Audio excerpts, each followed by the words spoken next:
ओम शांति। मैं दिनेश्वरी बहन हूँ, फिजी से आई हूँ। फिजी एक छोटा सा टापू है जो ऑस्ट्रेलिया के एकदम बाजू में है और वहाँ हमारे 3 सेंटर हैं। एक तो सुवा सेंटर है, नोसोरी सेंटर, और तीसरा लोटोका सेंटर। तो मेरे बाबा के घर में आना ये दूसरी बार हुआ है। पहली बार मैं 2008 में आई थी, तो उसका भी बहुत सुंदर अनुभव हुआ बाबा के साथ। तो ये तो मैं बताऊंगी, लेकिन उससे पहले मैं ये बता दूं कि मेरा ज्ञान में आना कैसे हुआ। तो एक दिन मुझको ये अनुभव हुआ कि मेरी ज़िंदगी में बहुत अशांति है, मुझको शांति की ज़रूरत है। और फिर टीवी में अक्सर मैं देखा करती थी कि और सारे सत्संगों का और सारे ऑर्गेनाइजेशन का ये मेडिटेशन करते हैं। तो जब मैं टीवी में देखती थी, मेडिटेशन द्वारा उन लोगों का शांति का अनुभव होता है। चेहरे से देखते ही ये स्पष्ट होता है कि वो लोग शांति का अनुभव कर रहे हैं, सुख का अनुभव कर रहे हैं। और मैंने तो कभी ब्रह्म कुमारी इसका नाम भी नहीं सुना था। तो एक दिन ऐसा लगा कि मुझको शांति की बहुत आवश्यकता है। तो मैं चली गई एकदम नज़दीक वाला सेंटर जो लोटोका सेंटर है, वहाँ गई। तो उस टीचर ने दरवाज़ा खोला और उसने पूछा, क्या चाहिए आपको बहन? तो मैंने कहा, मुझको मेडिटेशन सीखना है। तो फिर उसने बोला कि यहाँ तो स्पिरिचुअल मेडिटेशन होता है, सीखनी है आपको? तो मैंने कहा, हाँ जी, मुझको मेडिटेशन सीखना है। तो मैं अंदर गई, तो फिर कुछ सवाल किए, उसने बायोडाटा पूछा और फिर उसने आखिरी में ये पूछा कि आप भक्ति करती हो? तो मैंने बोला, हाँ जी, भक्ति करती हूँ। और फिर किसकी भक्ति करती हो? तो मैंने कहा, शिव की, शिवलिंग की भक्ति करती हूँ। तो उसने शाबाशी दी और कहा, ठीक है, कल से आप आ जाना कोर्स करने के लिए। तो सारा दिन का कोर्स मैंने 3 दिन में कर लिया। तो फिर पहला कोर्स जब किया तो पहला तो होता है कि हम कौन हैं। तो पहले कोर्स में मुझको पता पड़ गया कि हम कौन हैं, हमारा स्वधर्म क्या है, कि मैं एक आत्मा हूँ और मैं आत्मा शांत स्वरूप हूँ। तो फिर मुझको उस समय ऐसा अनुभव हुआ कि मेरे अंदर कुछ आ रहा है। तो वो क्या था? वो ज्ञान था। तो क्या होता है, हम भगवान के चुने हुए बच्चे होते हैं, बहुत स्पेशल बच्चे होते हैं। तो उसी समय का वक्त होता है कि जब हमको ज्ञान प्राप्त होता है। तो मेरा उस समय का था 2007 का जनवरी 24 तारीख थी। तो मुझको सारा ज्ञान पता पड़ गया।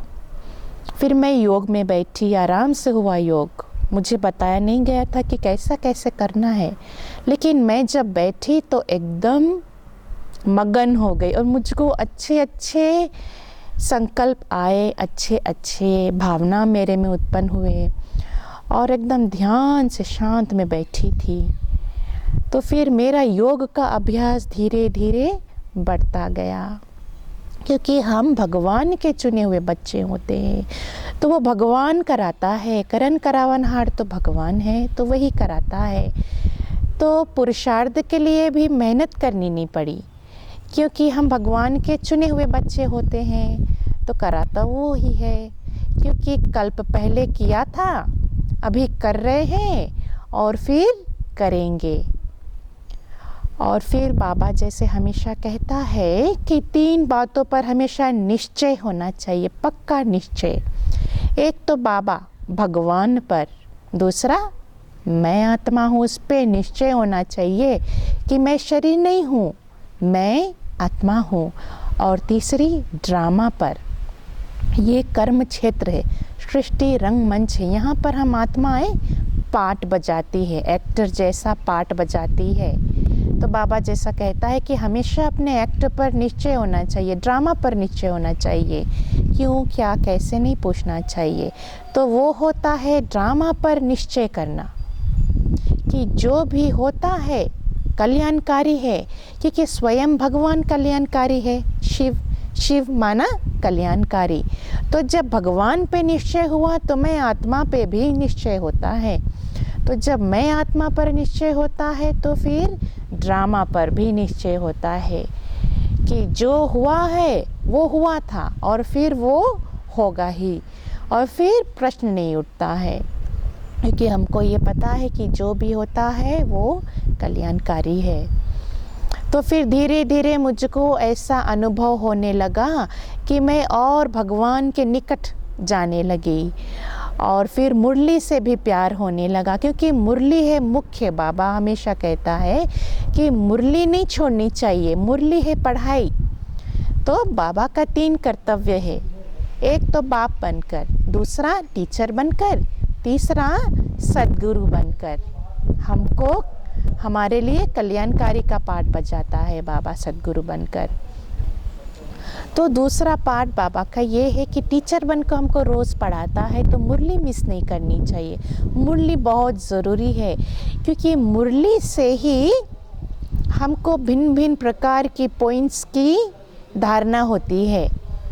पूरी मुरली तो होती है, लेकिन कुछ कुछ पॉइंट्स हम उससे उठाते हैं, फिर उसके अनुसार हम धारणा करते हैं, मंथन करते हैं, विचार सागर मंथन करते हैं। तो फिर अगर कोई भी परिस्थिति हमारी ज़िंदगी में आती है तो उसी धारणा के अनुसार हम कर्म करते हैं। तो वो होती है हमारी चेकिंग पॉइंट कि मुरली किस रीति से हमने धारण की, आत्मा ने मुरली को किस रीति से धारण किया, उसके अनुसार हम कर्म करते हैं। तो ये ज्ञान हो जाती है हमारे कर्म बनाने की श्रेष्ठता, कि हम मुरली द्वारा अपना कर्म कितना श्रेष्ठ बनाते हैं, क्योंकि भगवान हमको मुरली द्वारा श्रेष्ठ कर्म सिखलाता है ना।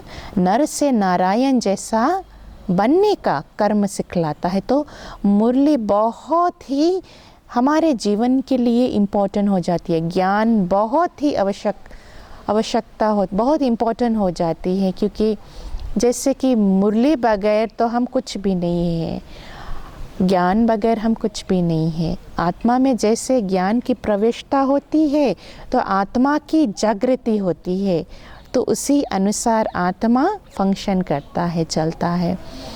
तो फिर दूसरे साल 2008 में मुझको ऐसा लगा कि अब मुझको बाबा से मिलने जाना है। एकदम ऐसे मन में आया कि नहीं, अब जाना है, नहीं तो बहुत देर हो जाएगी।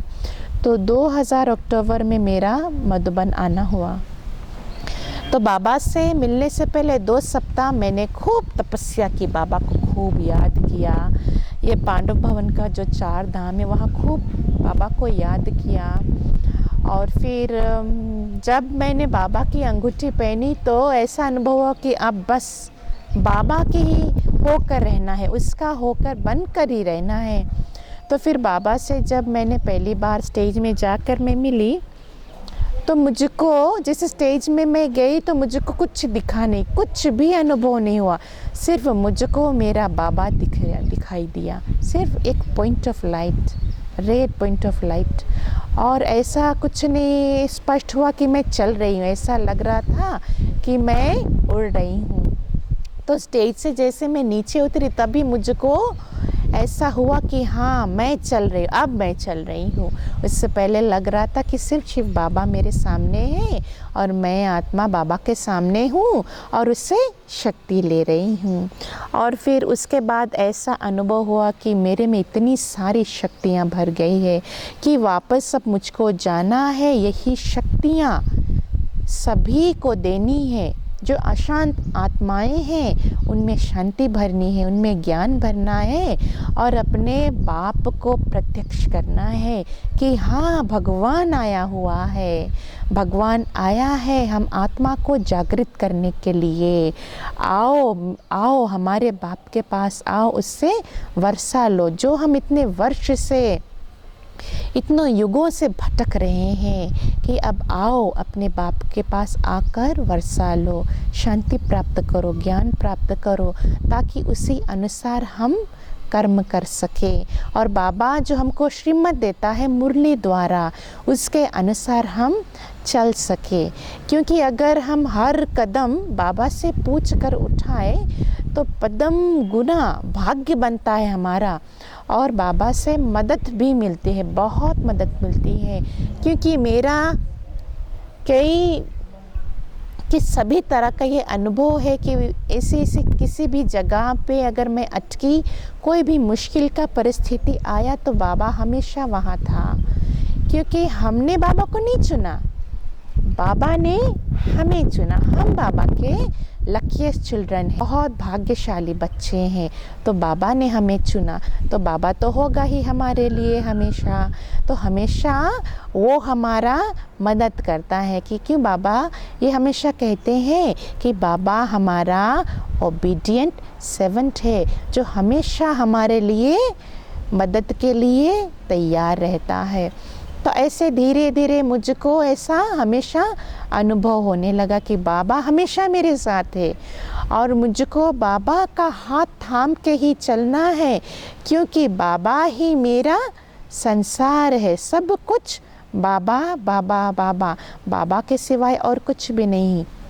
और वैसे तो लौकिक में तो रहते हैं तो घर बार सब कुछ तो देखना है, चलाना है, लेकिन एक बाप की याद हमेशा रहे तो कोई भी परिस्थिति जीवन में आए उसका सामना हम आसानी से कर सके। क्योंकि बाबा हमेशा हमारे साथ रहता है। संकल्प द्वारा बाबा हमको टच कराता है कि हमको क्या करना है, बच्चा तुमको ये करना है, ऐसा करना है, ताकि तुम्हारे कर्म द्वारा किसी को दुख ना मिले।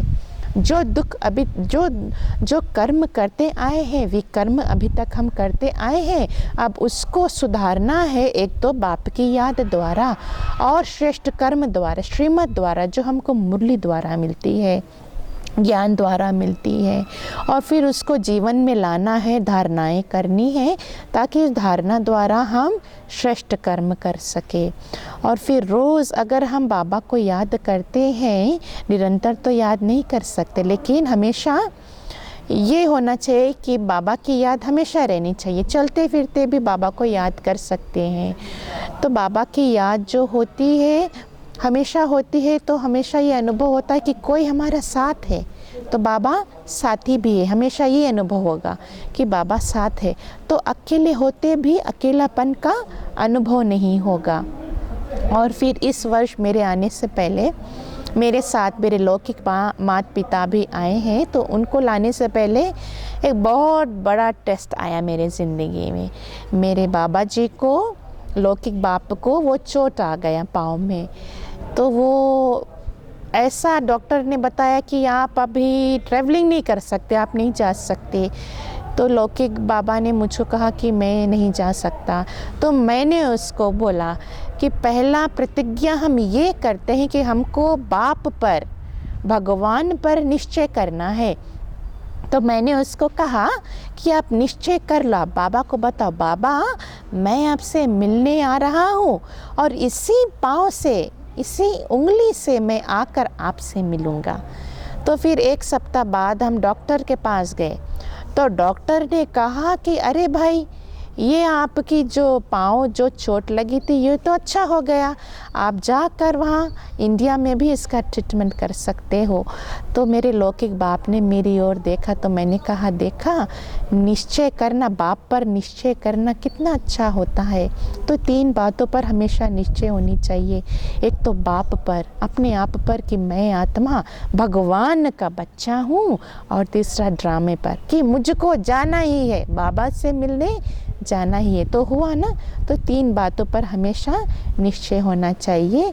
तो अभी हम आए, बाबा से मिले और अभी उसका ट्रीटमेंट चल रहा है। क्योंकि हमको पता है कि सभी बाबा करा रहे हैं, करण करावन हार वही है, हम कर रहे हैं, निमित्त प्रमाण कर रहे हैं।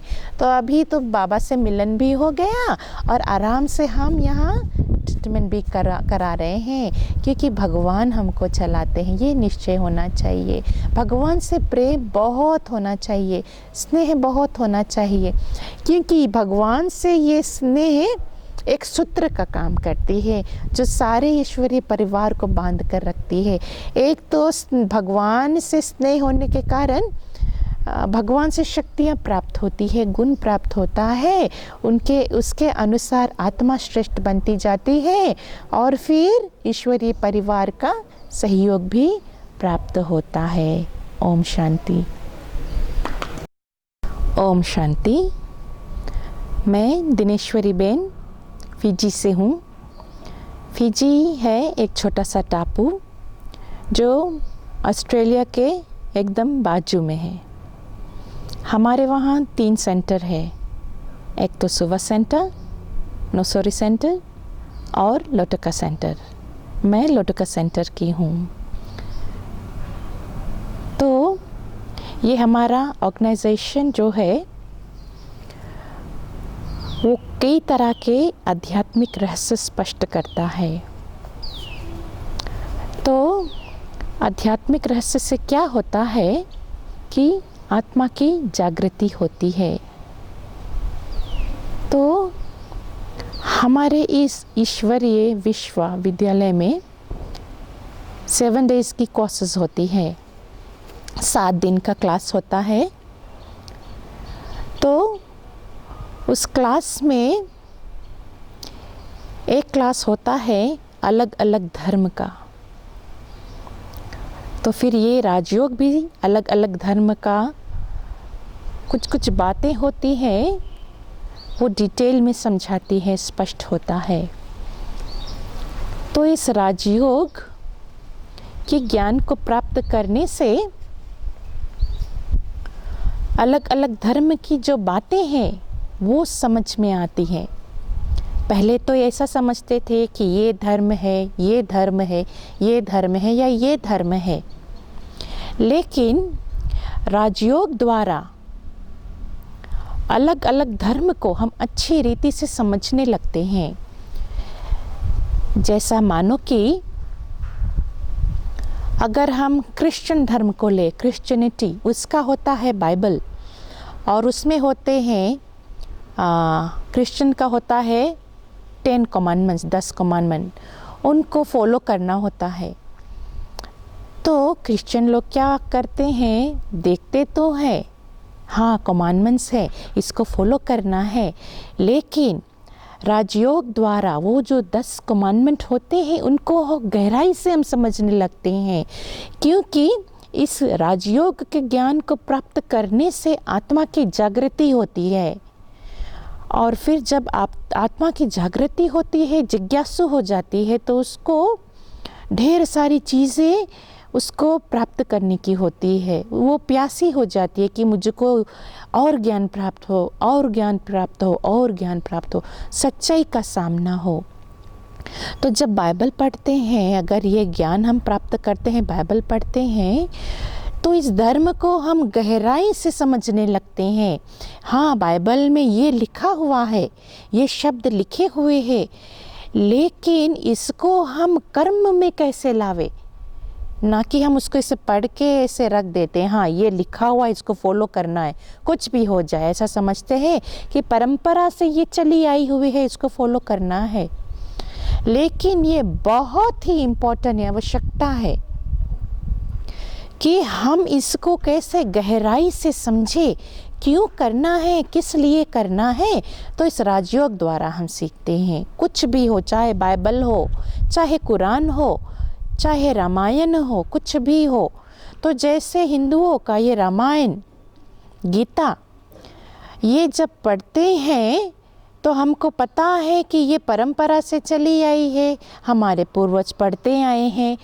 तो जब पढ़ते हैं, पंडित आदि पढ़ते हैं, साधु संत वाले पढ़ते हैं, समझाते हैं, तो हम ये सुन कर समझ कर फिर घर चले जाते हैं।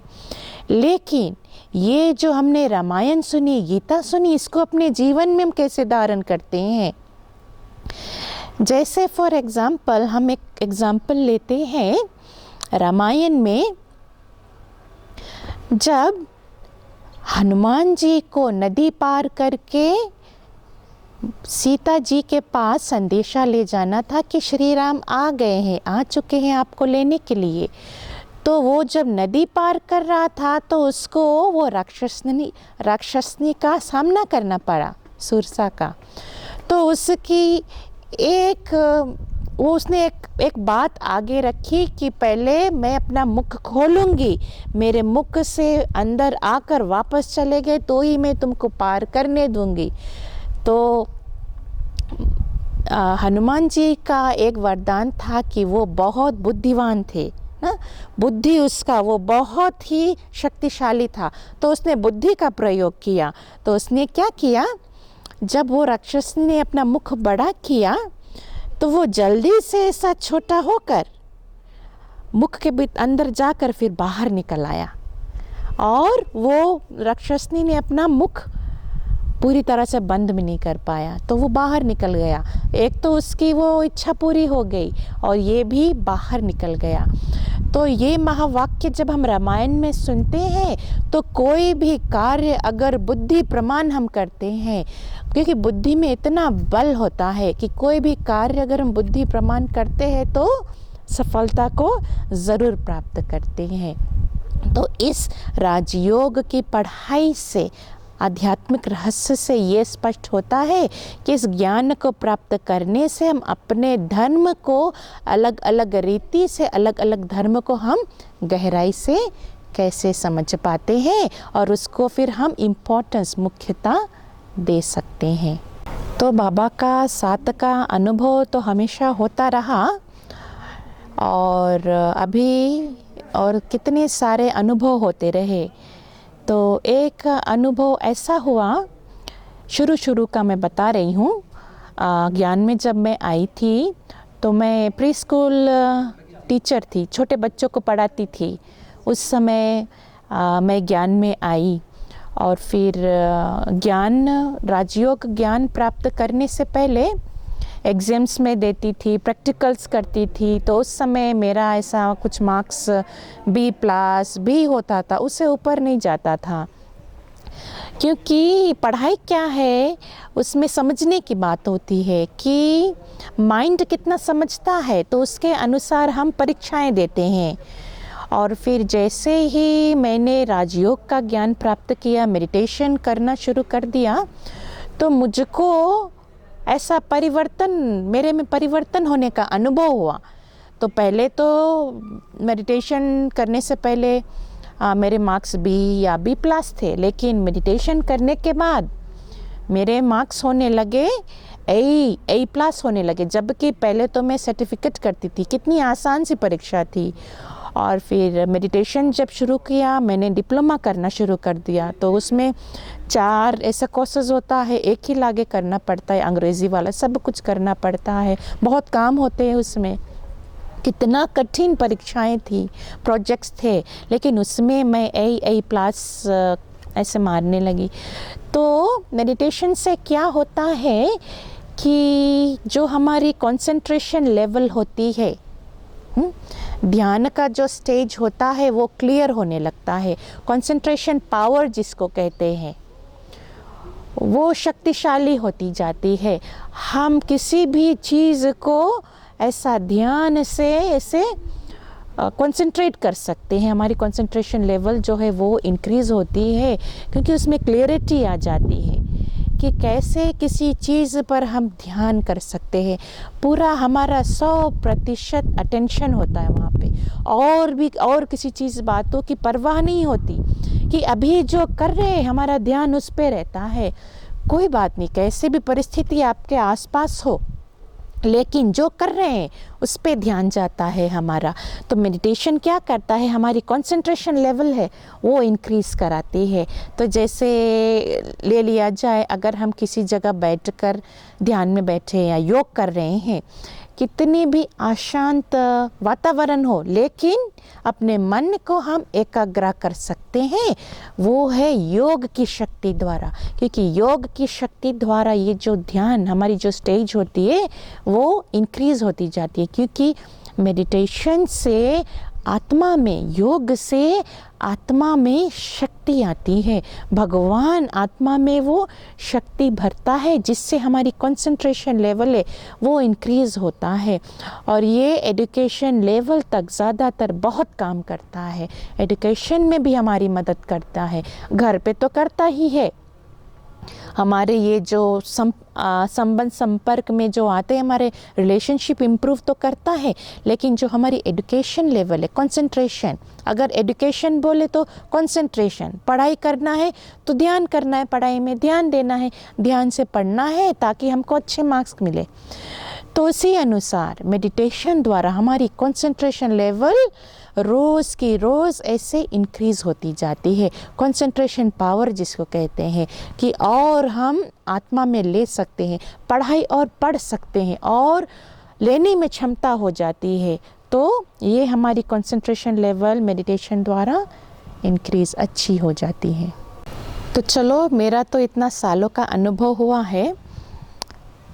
ये है ब्रह्म कुमारीज विश्वविद्यालय, जिसको हम स्पिरिचुअल यूनिवर्सिटी भी कहते हैं। यूनिवर्सिटी दो तरह की होती है। एक तो ये जो कॉलेज आदि पढ़ाई पढ़ते हैं काम करने के लिए, कमाई करने के लिए, और दूसरा ये है स्पिरिचुअल यूनिवर्सिटी।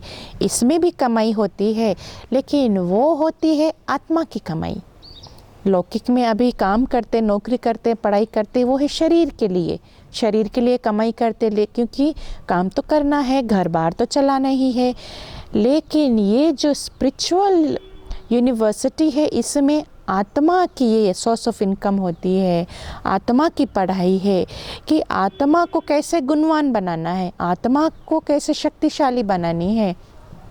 तो वैसे देखा जाए, बाहर की जो पढ़ाई होती है उसमें ग्रेडिंग होती है कि बच्चे इस कक्षा में पढ़ते हैं, उससे बड़े इस कॉलेज में पढ़ते हैं, उससे बड़े यहाँ तक पढ़ते हैं, और फिर लिमिटेशन होता है कि इतना वर्ष तक आप पढ़ सकते हो, फिर उसके बाद नहीं पढ़ सकते हो, घर पर बैठे रहो, क्योंकि फिर बुद्धि काम करना बंद कर देती है, उस उम्र तक काम करना बंद कर देती है।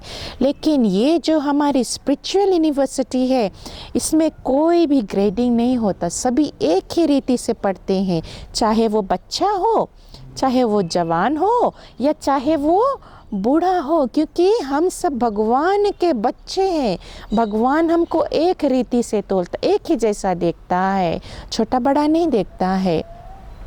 तो बच्चों का भी और बूढ़ों का भी और जवान लोगों का भी एक जैसा पढ़ाई होता है। तो जैसे कि बूढ़े थोड़े दिन तक उन लोगों की बुद्धि जो है काम करना बंद कर देती है, तो छोटे बच्चों के लिए भी ये बहुत ही अच्छा ऐसा यूज़फुल पढ़ाई है, क्योंकि अगर छोटे से हम बुद्धि ज्ञान ले लेती है, तो जैसे बढ़ते जाते हैं तो जो परिस्थिति लोगों के सामने आती है तो वो समझ सकते हैं। अगर छोटे में अगर ये ज्ञान प्राप्त ना हो, बाद में पढ़ेंगे तो इस बीच में अगर कुछ हो तो समझेंगे नहीं कि ये क्यों हो रहा है, कैसे हो रहा है, कब हो रहा है, ये सब प्रश्न आते हैं, क्योंकि आत्मा में उस समय ज्ञान नहीं होता। तो अगर छोटे से आत्मा में ज्ञान आ जाती है तो वही उसी के प्रमाण वो चल सकते, कर्म कर सकते हैं। तो जब तक उनकी उम्र आती है तो वो अपने आप को ज़्यादा अनुभवी समझ पाते हैं कि हाँ, हम तो छोटे से ये सीखते आ रहे हैं, हमको इन बातों का अनुभव हो रहा है। तो कोई भी परिस्थिति या कोई भी चीज़ सामने आती है तो आसानी से उसका सामना कर सकते, क्योंकि रेडी होते हैं, जिसको हम एवर रेडी कहते हैं, क्योंकि आत्मा ने वो ज्ञान ले ली, शिक्षा ले ली, तो उम्र आते तक उनकी समझ भी आ जाती है। तो फिर उसके प्रमाण कोई भी समस्या हो उसका समाधान हो सकता है। तो इसमें कोई भी ग्रेडिंग नहीं होती है। ऐसा नहीं होता कि छोटों के लिए सर्टिफिकेट होता है या बड़ों के लिए ऐसा डिग्री, ऐसा नहीं, सभी का एक समान का पढ़ाई होता है। तो अगर हम छोटे से ये अभ्यास करने लगे तो अपना उम्र आते ही हम अच्छे अनुभवी बन जाते हैं और अलग अलग परिस्थितियों का सामना बहुत ही आसानी से कर सकते हैं। ओम शांति। मैं दिनेश्वरी बेन फीजी से हूँ। तो हमारा आज का विशेष टॉपिक है माया। माया पर कैसे हम जीत पाते हैं। तो जैसे कि माया है, रावण रूपी जो 10 शीश है उसको हम माया कहते हैं। तो 5 कमज़ोरियाँ होती है स्त्री के और 5 कमज़ोरियाँ होते हैं पुरुष के। तो ये 5 मिलाकर 10 शीश वाला रावण होता है। दिखता नहीं है, बहुत सूक्ष्म है, लेकिन होता है। माया तो होती है। माया तो अंत तक हमारा पीछा नहीं छोड़ेगी, क्योंकि माया को तो पता है कि ये सब बच्चे अभी भगवान के बच्चे बन रहे हैं। मेरे से अलग होकर ये भगवान के पास जा रहे हैं। तो इसका तो ये जो है पॉपुलेशन ये तो कम होता जा रहा है। तो माया तो क्रोधित तो होगी। तो वो बहुत ही सूक्ष्म रूप से भिन्न भिन्न प्रकार की रूप से वो भगवान के बच्चे के परीक्षा लेते, उनका पीछा नहीं छोड़ते। सूक्ष्म रूप में भी उनका परीक्षा लेते हैं। तो सूक्ष्म रूप कैसा हो जाता है? जो दिखता है वो होता है कर्म, लेकिन जो सूक्ष्म है, जो दिखता नहीं है, वो है संकल्प। अभी अगर कोई आपके सामने बैठा हो, वो क्या सोच रहा है आपको पता पड़ेगा? नहीं पता पड़ेगा, क्योंकि वो सूक्ष्म रूप है। संकल्प लेना सूक्ष्म रूप है। तो माया क्या करती है? माया अब सूक्ष्म रूप से वार करती है भगवान के बच्चों को, बाबा के बच्चों को अब सूक्ष्म रूप से वार करती है। तो अलग अलग तरह के वो संकल्प देता है, बहुत तरह के संकल्प देता। व्यर्थ संकल्प, ये नेगेटिव जो होते वो ज़्यादा देते हैं। जो काम में ना आने वाली संकल्प होते हैं, वेस्ट थॉट्स, वो देता है। तो हमारी बुद्धि जो है वो बहुत शक्तिशाली होनी चाहिए कि हम निर्णय कर पाए, जज कर पाए कि ये जो संकल्प मेरे मन में आ रहे हैं वो सही है कि नहीं सही है। वो संकल्प श्रीमत अनुसार हमको मिल रहा है कि असुरी संकल्प हमको मिल रहा है। तो हमारी बुद्धि जो है वो बहुत शक्तिशाली होनी चाहिए। तो बुद्धि कैसे शक्तिशाली होती है? एक भगवान की याद से, एक बाबा की याद से। तो अगर हम बाबा को हमेशा याद करें, हमारा अमृत वेला ठीक हो, तो अगर वो अमृत वेला ठीक हो तो दिन भर में ये जो माया रूपी रावण है हमारे जीवन में जो आते हैं, अलग अलग तरह के परिस्थिति लेकर आती है, तो उनका सामना हम कर पाएँ। तो अमृत वेला भी कई तरह के होती है। कोई सीधी तरह बैठते हैं अमृत वेला में, कोई टेढ़ा मेढ़ा बैठता है। जैसे हठ योग में देखते हैं सन्यासी लोगों का अलग अलग तरह का पोजीशन होता है। तो अमृत वेले में भी उसी तरह का पोजीशन होता है। कोई टेढ़ा होता है, कोई सीधा होता है, कोई आंख बंद कर बैठता है, कोई सो ही जाता है। तो वो कौन सुलाता है?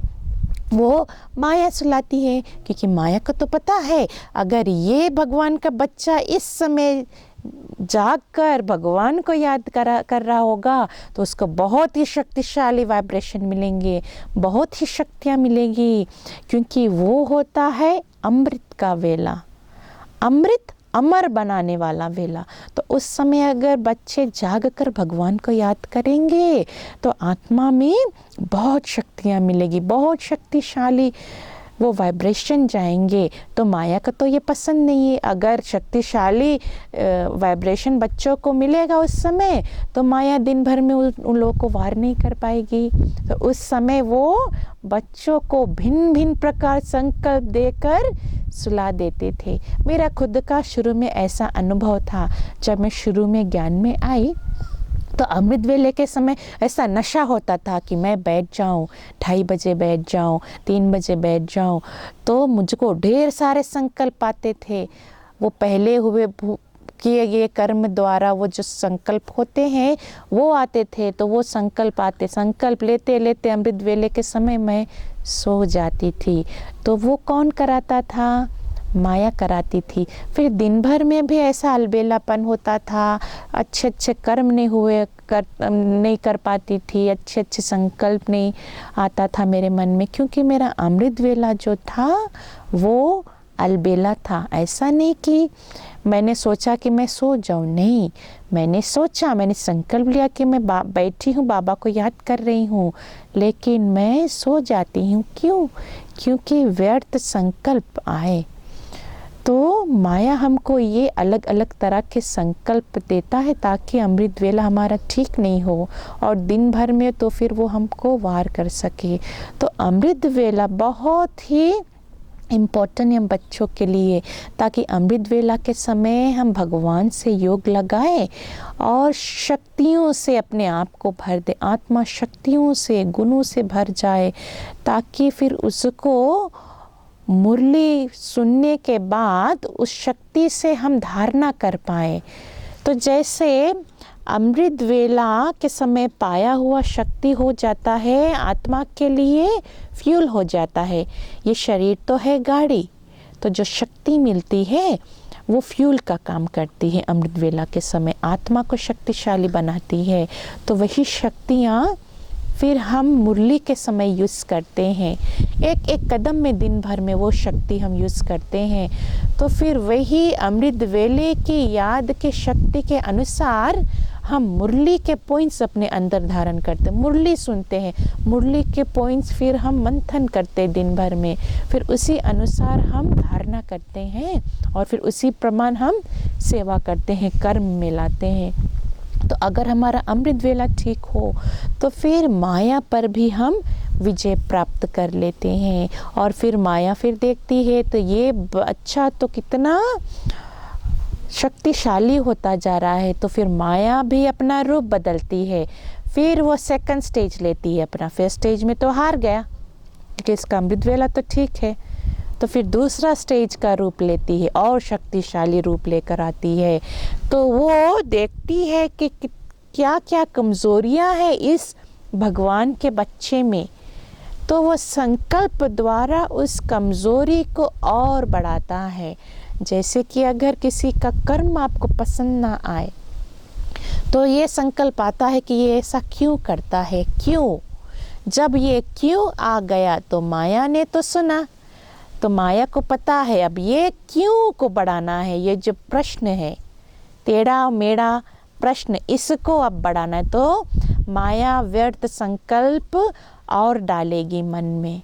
तो फिर देखो माया किस रूपी से हम बच्चों पर वार करता है। इसलिए बाबा बोलता है कि हर कर्म हर संकल्प में अब ध्यान देना है कि जो संकल्प हम ले रहे हैं वो श्रेष्ठ है, वो हमको भाग्यशाली बनाएंगे या हमको गिराएंगे।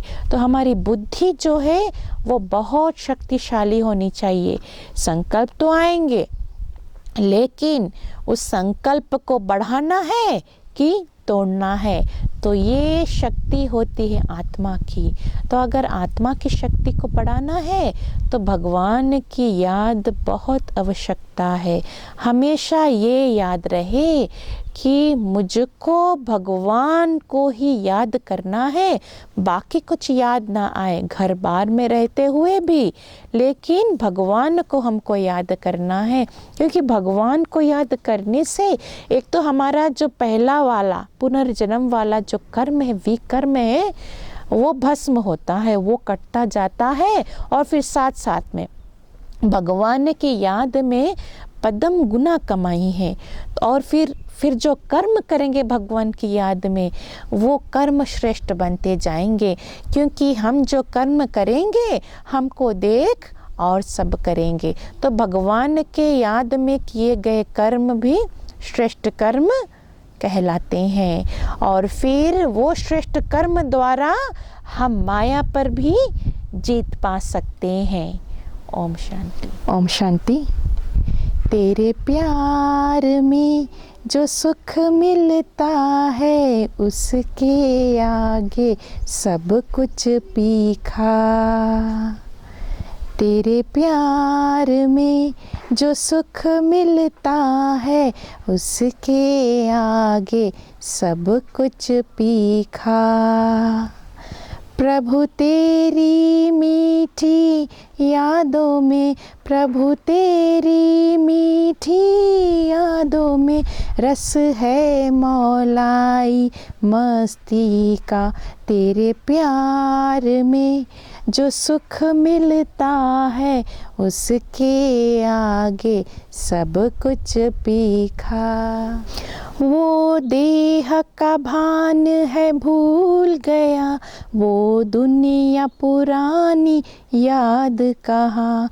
दोनों नैनों में झूम रहे अपने प्यारे ये दोनों जहां।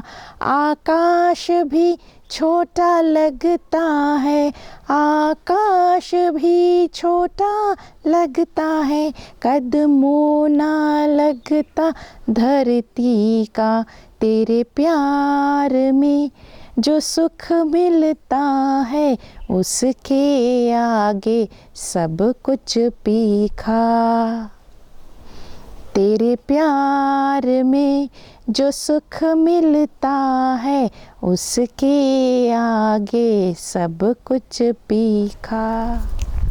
हर तरफ चमकते नूर दिखे, मनियों से सजा है घर अपना।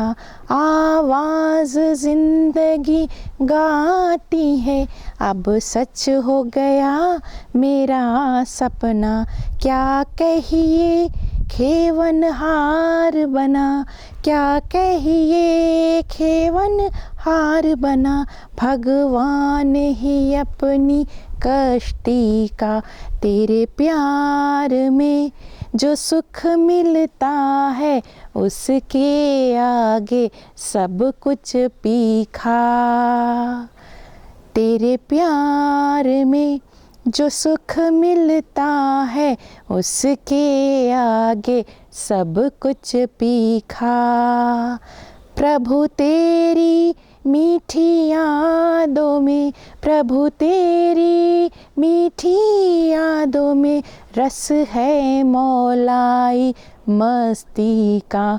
तेरे प्यार में जो सुख मिलता है उसके आगे सब कुछ पीखा।